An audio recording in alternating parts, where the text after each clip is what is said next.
Hi, I'm Anita of My Juke and I podcast, and wherever you are in the world, I hope you're having a wonderful day. And if you're seeing this show for the very first time and you like the show, please subscribe, like, and share, and hit that notification bell so when an episode comes out, you'll be the first to know. Well, in the United Kingdom, right now, people are observing Remembrance Day, and here in the United States, we are observing Veterans Day. And I cannot say how grateful I am for our military personnels and the people who have served this country, because if it wasn't for them, we would not be enjoying our civil liberties that we so enjoy today, as well as the freedom that we have. So I want to thank you guys for your service and the sacrifice that you have made for us so that we can have all the things that we so enjoy today. Leading up to Veterans Day, we saw Harry and Meghan at 3 events. We saw them visiting military families as well as veterans and military personnel at Camp Pendleton in California, San Diego, California. Everybody said that Harry and Meghan were wonderful, they were sweet, and they were kind, and that is just the feedback through and through with everywhere that Harry and Meghan goes. We also saw them at Operation Biggs, a non-for-profit organization that provides support to young children, to young people whose family members or loved ones have been deployed overseas in the military.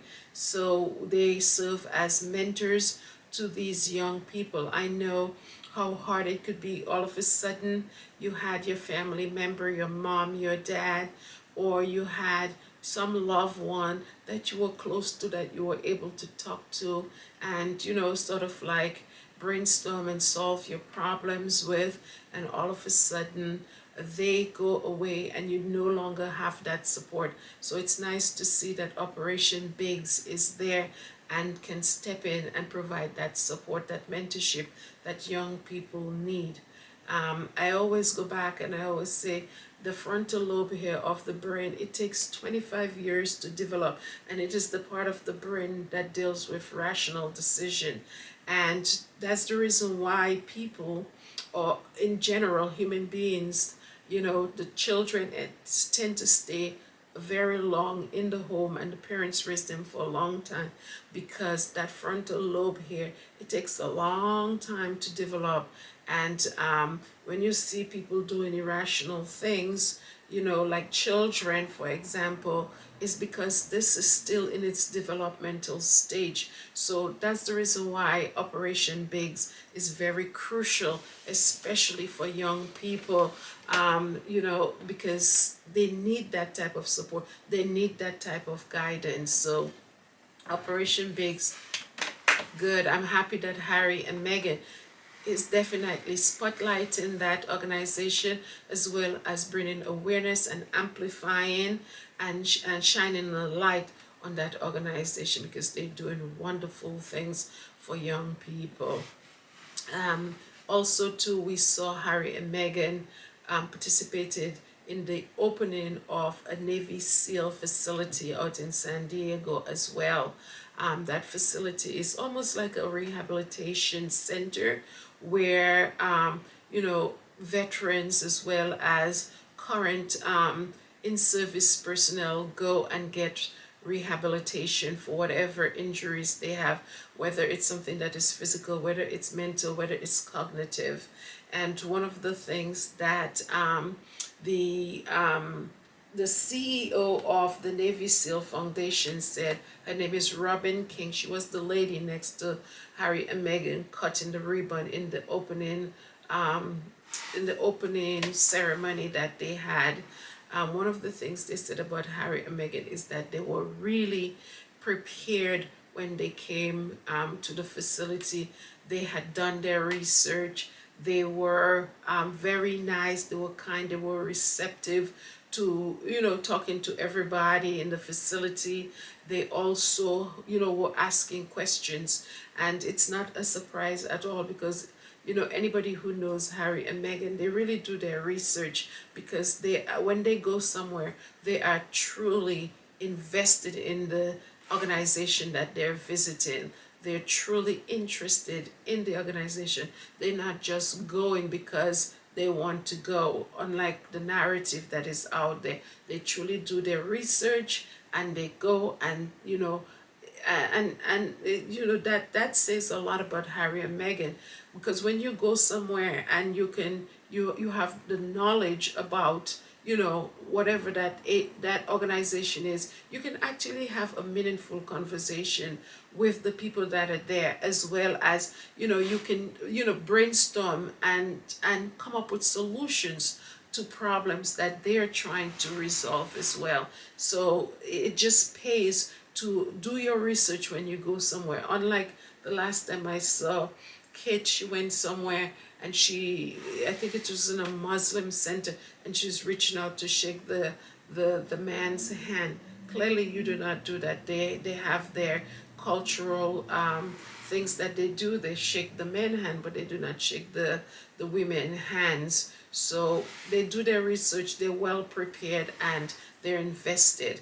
And I like the fact that they are actually shining a light on these organizations, letting people know that these organizations are out there and they're doing great things for our men and women of the military, of the armed forces. So that was just beautiful. And, who is better to do that than Harry? This is a man that has served 10 years in the military.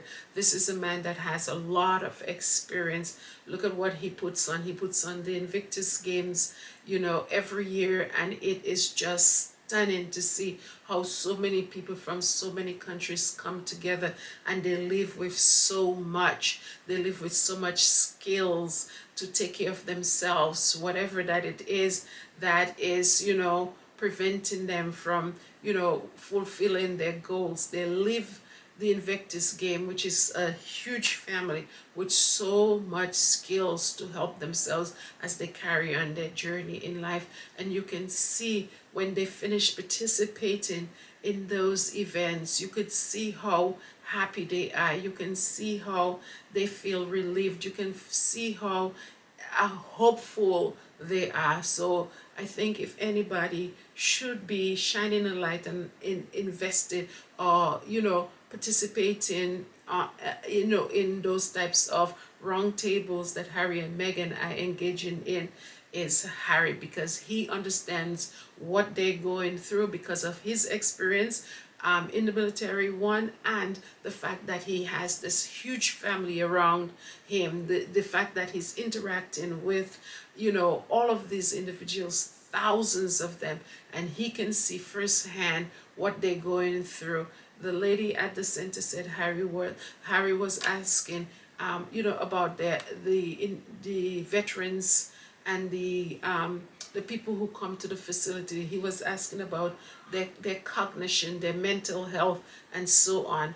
And because he understands what these people are going through, that's the reason why he can ask questions like that. The lady did mention that some of these individuals, they've lost, how to say words. Their memory is not there, and they're relearning how to do things, and all of that has to do with cognition. And here they're saying Harry is not smart. You have to be smart for you to ask questions like this, for you to be able to ask people, how is this person's mental health? How are you guys addressing the mental health of these individuals that come to your facility? How are you addressing their cognition? How are you teaching them how to learn again, literally, and so on? So, they can say whatever they want to say about Harry, but he knows what he needs to know, and he knows how to deliver, what he's thinking, and he knows how to articulate his thoughts to the right people and in the right way that they understand him. So forget about what people have to say about him. I'm always going to stick by Harry, always, because of what he's doing. he and Meghan. So that was really good. And another thing again that we saw this week as well, we saw that Harry wrote a letter to Scotty's little soldiers, and this is something that he does on a regular basis. He always sends a letter out to them during this time and Christmas time, or he does something during Christmas time, because these individuals are going through a lot. These young people, I don't even want to call them individuals, young people, they have young impressionable minds, and they're going through a lot because they have lost a a parent, or even they've lost both parents in the military. And here Scottish Little Soldiers is an organization that provides support for them, whether it's housing, whether it's counseling. Yes, I was just trying to think about the things, counseling, um, everything that they need in general. It is holistic. Everything that they need, they provide it for them. So Harry is the ambassador. Could you?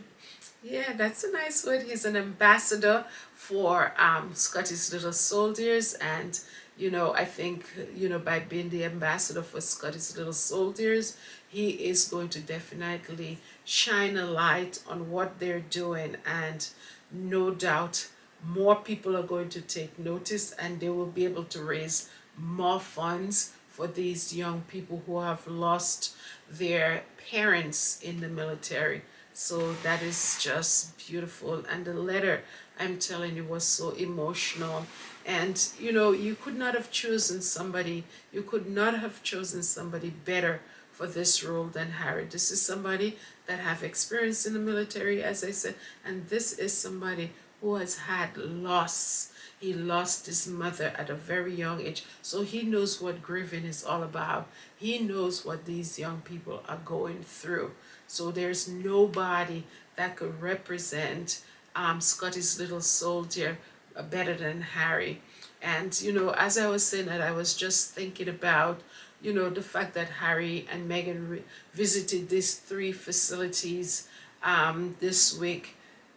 When you think about it in terms of money, as I said, Harry and Meghan, everybody knows who they are. So everywhere they go, people are going to look and talk about them. So the amount of press that Harry and Meghan got this week, that is associated with where they went, that is like, you cannot even put a dollar sign or a dollar amount, sorry, not a dollar sign, a dollar amount on it.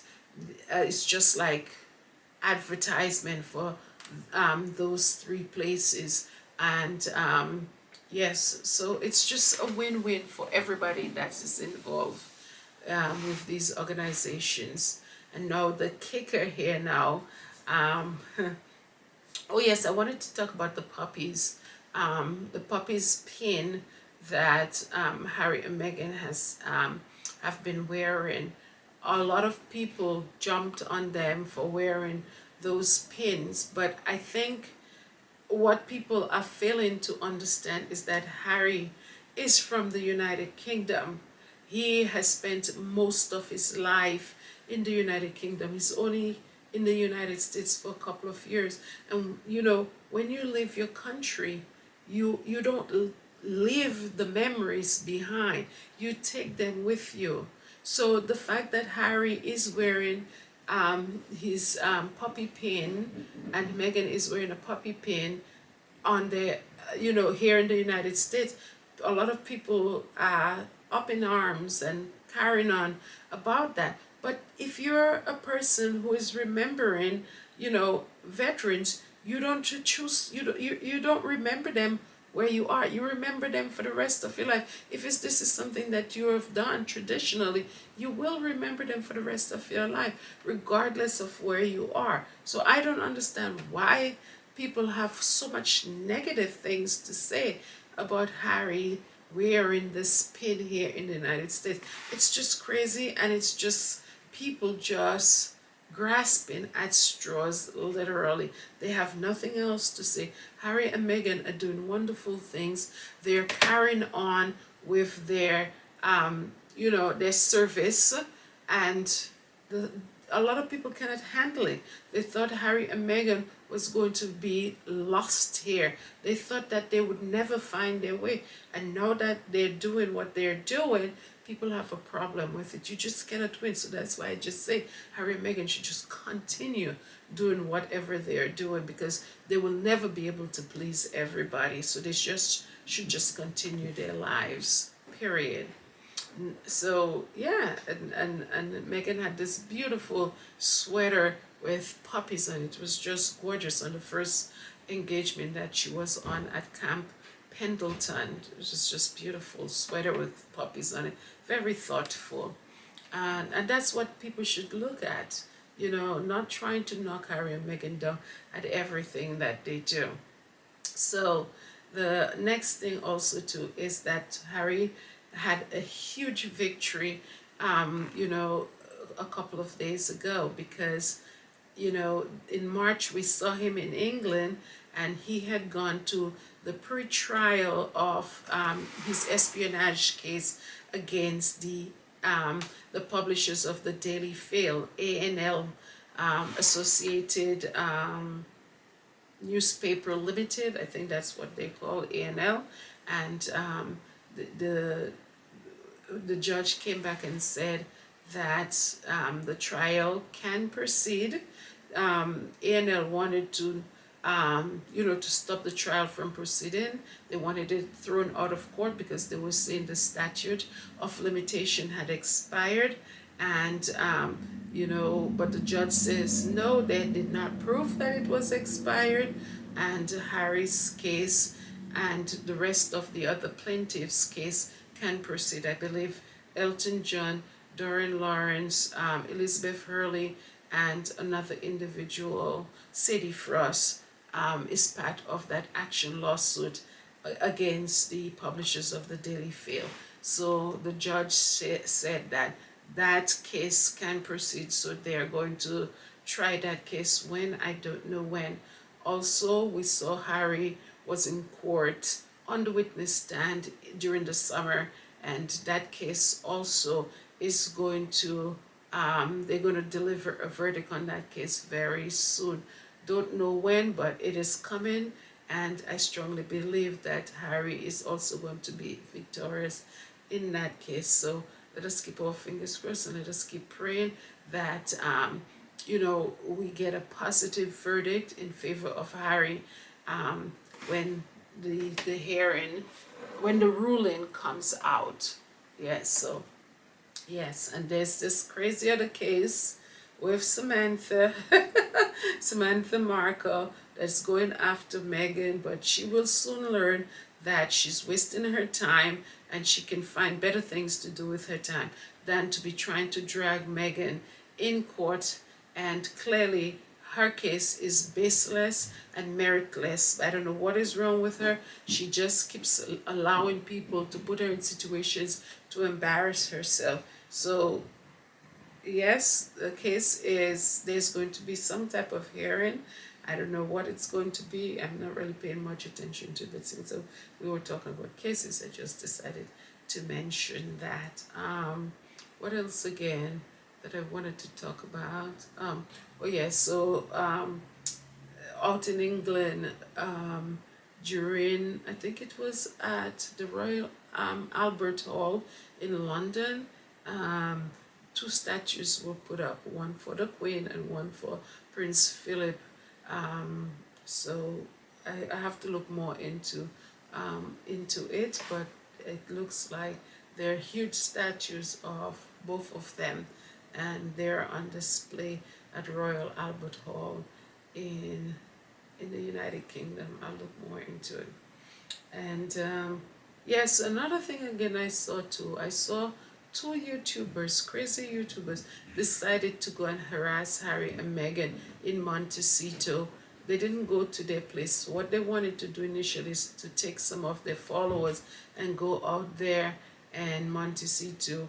But I think, they got a lot of negative feedback about that. So they went by themselves, and they were going through out, different places that Harry and Meghan had visited, and it's talking about we want privacy in these places. They even went to one of the Italian restaurants that Meghan and Harry went to, trying to just create disturbances in these people's quiet tongue. I don't know. They have to stop these people.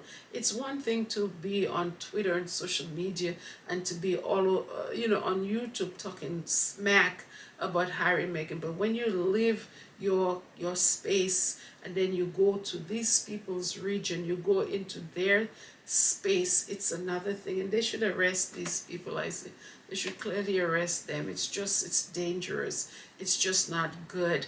And the thing about it is that they're giving people ideas of what to do, and it's just not right. It's wrong on every level. I'm like really terrified for Harry and Meghan. These people can just pick up and just go to their neighborhoods like that. Who knows if they cannot run into Harry and Meghan in these places and harass them. But anyways, that's all for now until we meet and see again. Bye.